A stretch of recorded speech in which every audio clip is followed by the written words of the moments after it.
Kung bibili kayo ng dalawang bagong gulong sa inyong kotse, mas highly recommended na ilagay yan sa likod para maiwasan natin yung tinatawag na fishtail.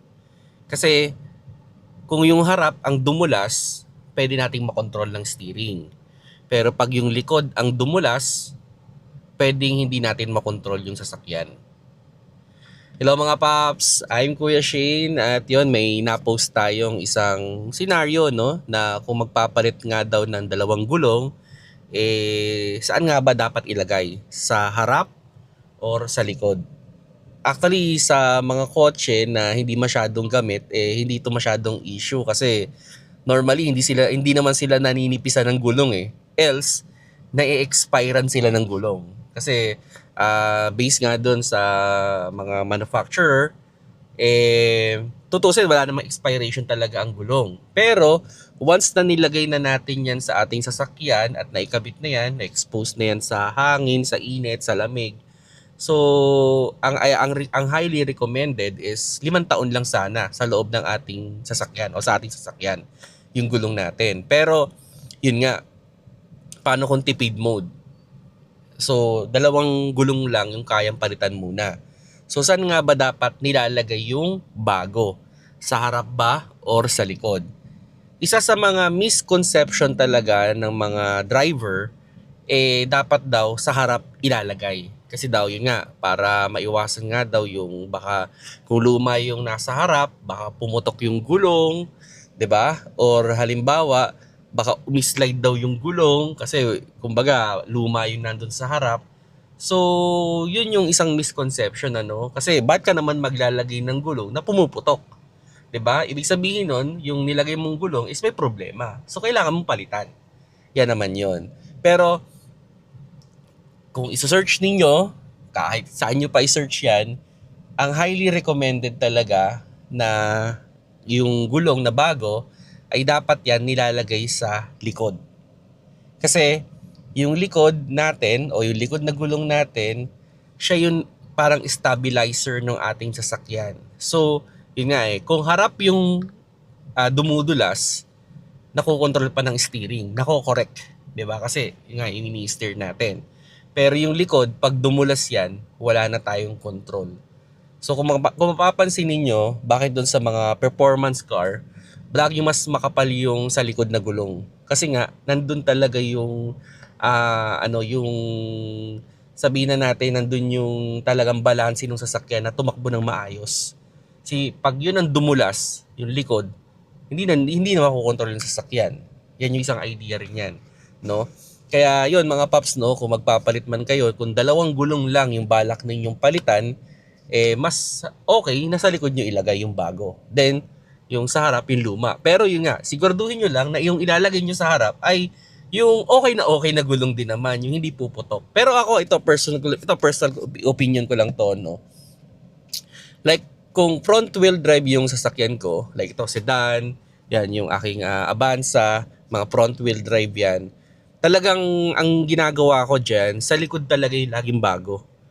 Tapos, ang ginagawa ko diyan, dahil nga front wheel drive, pag front wheel drive, ang unang numinipis talaga diyan is kung ano yung umiikot. So, yung harap yon. Okay? So, siya yung nag-i-steer, siya yung umiikot din.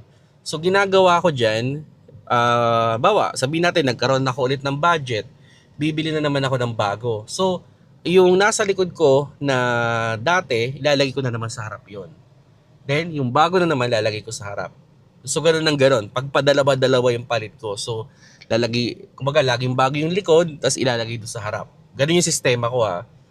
Pero dun sa mga rear wheel drive naming sasakyan, like yung ano namin, van, yung FX namin, o basta yung mga rear wheel drive namin ng mga kotse, iba naman yung sistema ko. Although, baka sabihin ninyo, hindi ko inaano yung yung sinasabi ko na dapat nasa unahan Pero pag rear wheel drive naman, pabaliktad naman. So ang ginagawa ko naman, ang laging bago naman yung harap.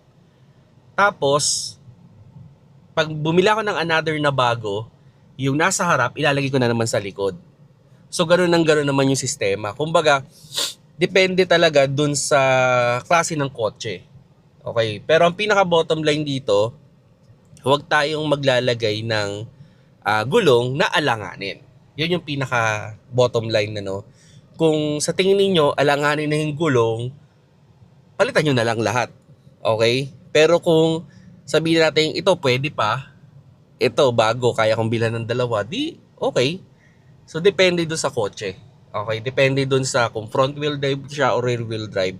Pero yun nga, actually kahit rear wheel drive ang sasakyan, they highly recommend pa rin na sa likod talaga yung bago. Yun talaga yung highly recommended. Pwede nyo i-search. Yan, try ninyo.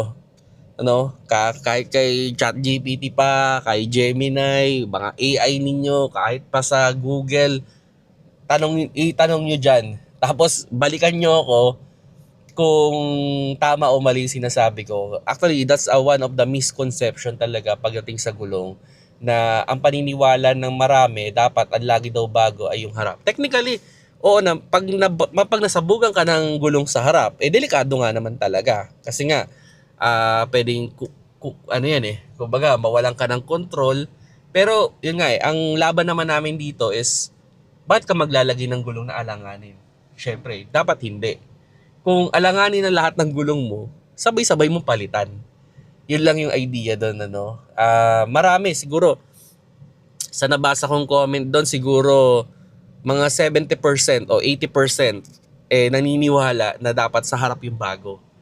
Pero kung pag-aaralan nyo siyang mabuti, dapat talaga ang nasa likod ang laging bago. Yan yung pinaka-idea nito mga paps, no. So, kasi ano yan meron ako na panood niyan, isang research, no. Nung nilagay nila doon sa harap yung bago, yun, ang problema, dumudulas yung likod. So, nangyayari, na-out of control yung sasakyan.